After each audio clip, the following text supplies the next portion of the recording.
Morning. So if you're like me, you love the look of vines. And I have behind me a couple structures that I'm going to cover with vines, and I want to talk about different plants that I found that seem to be promising when it comes to covering structures with vines, and I'm going to talk about those in this video.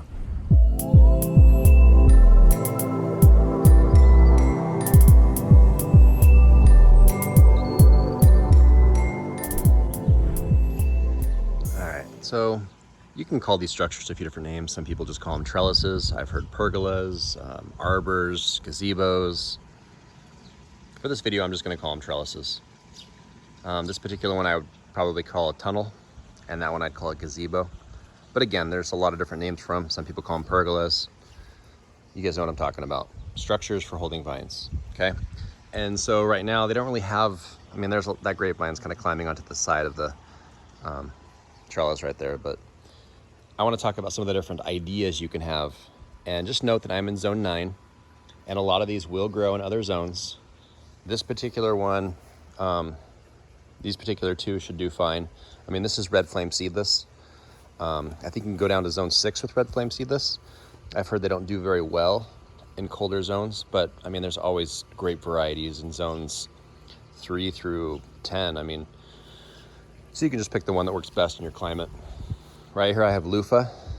I believe you can grow Luffa anywhere. I just know that Luffa requires a couple months to dry out so that you can actually get a functional Luffa. I mean, if you just want the vine, you could probably just grow them, but I think you'll want to be warmer than zone 7 just to make sure you have a long enough growing season to get a mature loofah if you're going to use them for sponges. So anyway, this is a loofah, and they seem to do well. I just planted this guy 4 weeks ago, I think 3 weeks ago. So it's growing pretty quick. This grapevine's a cutting, so it's growing very slow. Usually the first year you plant a cutting, they grow very slow. So next year it'll probably explode with growth, from my experience. Here I have 2 passion fruit vines. This is Passiflora edulis, and these grow really well in my zone. From what I've heard, cooler than zone 8, you'll want to pick a different variety, such as Mary Pop or other passion flowers. And you can go to a local garden shop and just ask them what varieties of passion flower do really well in your particular zone if you're interested in passion flower or passion fruit. This particular one, I just love the fruit on it. A very tropical, citrusy taste. They're delicious with pretty much any juice. I love making lemonade with those. I have a huge lemon tree. But anyway, here's another passion fruit. And this one's grown pretty quick as well. It should cover this entire tunnel here in the next month or so. This is more Luffa. The Luffas will cover the tunnel, I'm hoping, pretty soon, like I said. This is a cutting. It's growing pretty slow. Usually they grow pretty slow until they get a nice strong root system, then they just kind of go nuts. Some other ideas you can have over here. I have some morning glory. So you may or may not like morning glory. They're not very useful, but they grow really fast. So if you want something that grows extremely fast just to produce shade, they might be useful for you. I have some of these in the front yard because some of my passion fruit cuttings were getting sun damaged, and so I planted some morning glories next to them just to act as a temporary shade, and then I'll just pull them out once I don't need them anymore. Another idea that you can use, this is sweet potato.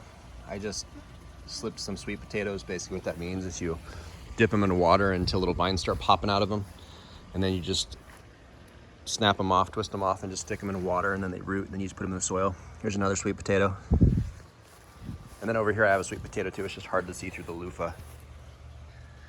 Right here, that's just a sweet potato. So it's kind of an experiment. I mounted dirt up around the base of it to see if I can get a few sweet potatoes out of that, but here you go. Another option is cucumbers.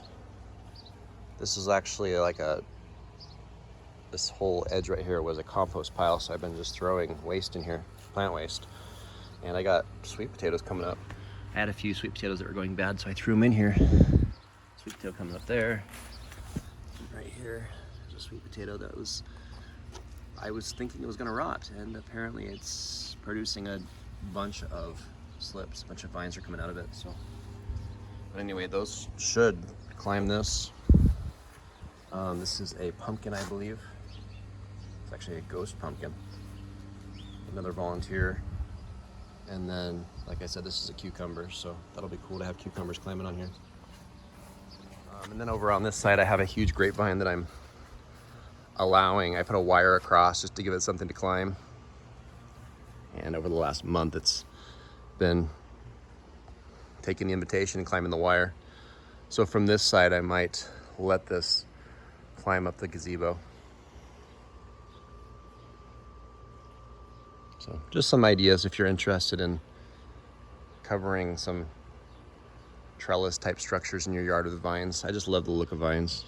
And if you're watching this video, I'm guessing you probably do as well.